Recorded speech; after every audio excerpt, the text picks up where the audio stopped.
How's it like to bring the Bourne franchise to a video game? I think a lot of gamers have been waiting for this moment for a long time. With the movies coming out like early 2000, I think everyone saw a reimagined Bourne from the books that were written several decades ago. And I think when they saw the movie, I think it just made a natural fit for a video game. The idea of trying to bring a $30 million malfunctioning weapon and actually have them come into a video game and be something you can get under your thumb and play is just an awesome experience. And the fact for our game, not only are we bringing it as a malfunctioning weapon, but we're actually bringing it as a $30 million functioning weapon. So we get to see Bourne as a total assassin. And so that's been a blast, figuring out what he was like before we saw him in the movies. Touching on that, you're bringing something new to the Bourne legacy with the added content that is not in the book. Can you tell us something about that?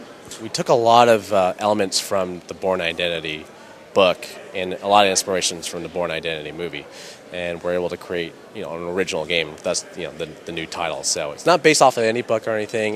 We work really closely with the Ludlum estate and Ludlum Entertainment.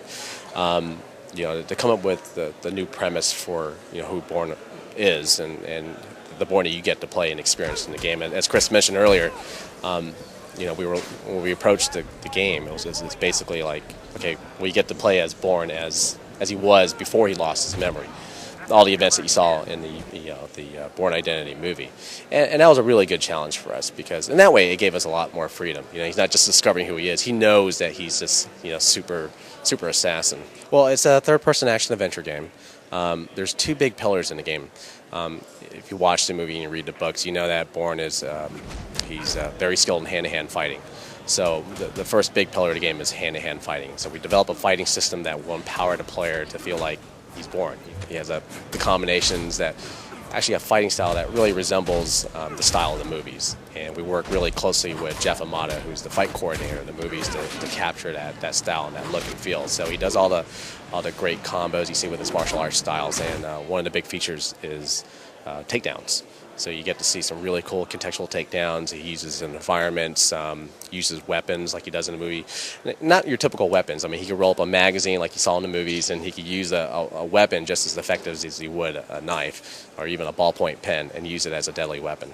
Emmanuel's mostly talking about the fighting system, the hand-to-hand fighting system, but we also have a very elaborate shooting system that feels like kind of Gears of War style controls, except for that you can do these crazy shooting takedowns. Bourne's a character that when his adrenaline is up and when he's really looking at his environment, he doesn't miss. And we allow the player to kind of experience that too through going through these quick action events as a reward for filling up his adrenaline meter after doing successful shooting or fighting. And the other thing that's great about the game is that you can both shoot and fight, and you can decide which way to go at any given time in the game. You don't have to be just a shooting level or a fighting level or whatever. You're doing that consistently. You're just deciding, I'm going to hang back, I'm going to shoot my enemies, or I'm going to go ahead and dive forward and go through multi-person takedowns and knock people out. So it's a very high-action game that fits in with Bourne's whole mentality of always having a target, always having an objective. So in terms of technology, can you tell us something about what you're using and what the benefits are of that? We're using UFO technology that no one's ever seen before. We really wanted to admit that here for the first time at E3. It's very top secret. It's very top secret, yeah.